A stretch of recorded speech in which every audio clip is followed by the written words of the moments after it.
Mengapa pemerintah kita masih percaya pada Amerika, sementara mereka justru bersekongkol dengan Singapura untuk menghancurkan masa depan ekspor Indonesia? Selama ini Indonesia menganggap Amerika sebagai mitra strategis, tapi di balik senyum diplomatik dan perjanjian dagang yang diklaim saling menguntungkan, justru tersembunyi permainan kotor yang menguntungkan satu pihak saja. Amerika memanfaatkan Singapura sebagai pion untuk menguasai jalur ekspor Asia Tenggara, khususnya Indonesia. Dalam rekaman rapat rahasia yang bocor, Donald Trump dengan nada sinis mengatakan, Indonesia terlalu percaya omongan manis kami. Mereka pikir kami mitra, kami hanya butuh akses ke sumber daya mereka, lalu kendalikan pasar lewat Singapura. Biar mereka kerja keras, hasilnya tetap masuk ke kantong kita. Pernyataan itu jelas bukan sekadar candaan. Dokumen rahasia yang dibocorkan oleh sumber intelijen independen mengungkap bahwa selama bertahun-tahun, Amerika Serikat dan Singapura telah membentuk jaringan logistik tersembunyi untuk mengontrol arus barang dari Asia Tenggara. Indonesia, sebagai negara dengan potensi ekspor terbesar, menjadi target utama pengendalian ini. Lebih parahnya lagi, terungkap bahwa kontainer-kontainer ekspor asal Indonesia dibajak secara sistematis. Produk seperti minyak sawit, kopi, karet, hingga hasil tambang diambil alih di pelabuhan transit dan kemudian dicap ulang sebagai produk asal Singapura. Tujuannya untuk mendapatkan tarif istimewa dan akses bebas hambatan ke pasar Eropa dan Amerika.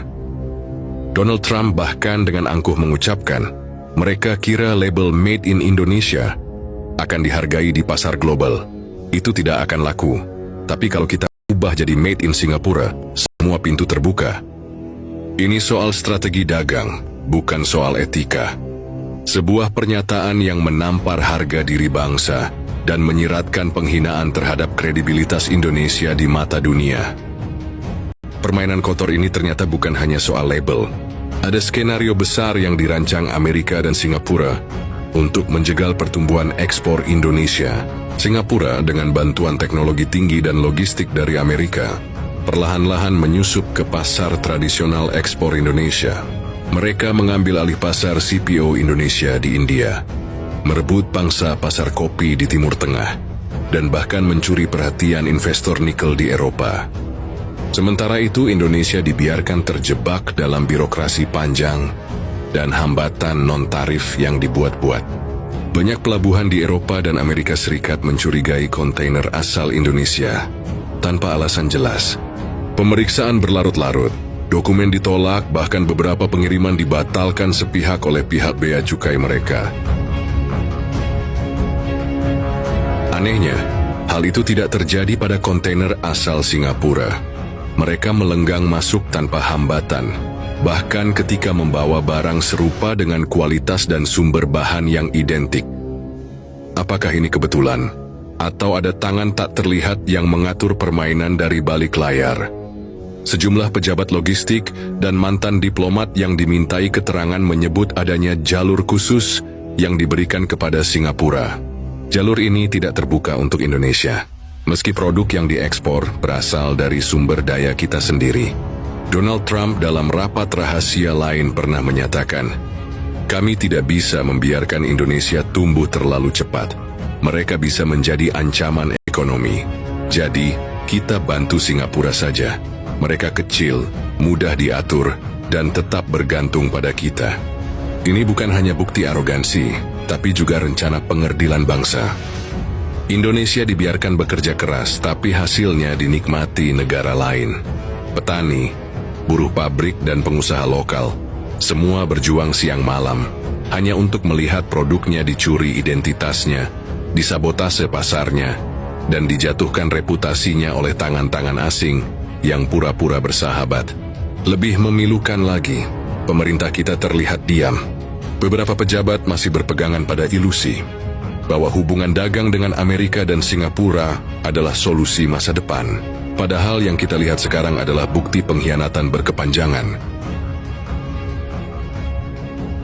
Kini, di mata Amerika, Indonesia bukan lagi aset strategis, melainkan duri yang harus dicabut. Washington muak karena bangsa ini tak lagi mau diperintah. Mereka murka karena Indonesia berani memilih jalan mandiri, menjalin kerja sama dengan Cina dan Rusia, tanpa meminta restu dari Gedung Putih. Di balik layar mereka menyusun agenda balas dendam, bukan dengan senjata tapi dengan sabotase ekonomi yang sistematis. Amerika menganggap kedekatan Indonesia dengan Cina dan Rusia sebagai dosa besar. Mereka menyebutnya pengkhianatan terhadap tatanan dunia. Padahal Indonesia hanya ingin berdagang bebas, menjalin hubungan adil, dan membangun masa depan tanpa tekanan. Tapi bagi Amerika, dunia harus tunduk. Siapapun yang melawan akan dihancurkan. Bukti nyata terlihat dari bagaimana mereka memperlakukan ekspor kita. Kontainer asal Indonesia diperlambat masuk pelabuhan, dituduh tak memenuhi standar, bahkan dibatalkan sepihak. Tapi anehnya, barang yang sama dengan kualitas sama bisa masuk bebas jika dikirim lewat Singapura. Barang kita dicuri identitasnya, diubah labelnya, lalu dijual kembali ke pasar dunia dengan harga tinggi. Inilah bentuk penjajahan era modern. Singapura, negara kecil yang dulu tak punya apa-apa, kini menjadi monster dagang karena peran rahasia yang dimainkan bersama Amerika. Mereka bukan sekadar transit logistik. Mereka adalah pintu belakang yang digunakan Barat untuk menguasai arus barang Asia Tenggara. Dan selama ini, mereka melakukannya di atas keringat rakyat Indonesia. Bayangkan petani sawit yang membanting tulang dari pagi hingga malam. Buruh pabrik yang lembur demi produksi karet, kopi, dan rempah-rempah. Penambang yang menggali nikel dari perut bumi. Semuanya berharap produk mereka sampai ke pasar global dengan harga layak. Tapi apa yang terjadi? Barang mereka dibajak, diganti label, dan keuntungan dirampas oleh negara lain. Trump dengan mulut angkuhnya terang-terangan berkata, kalau Indonesia masih main dengan China dan Rusia, kita tutup akses mereka. Kita buka pintu untuk Singapura dan biarkan Indonesia kelaparan sendiri.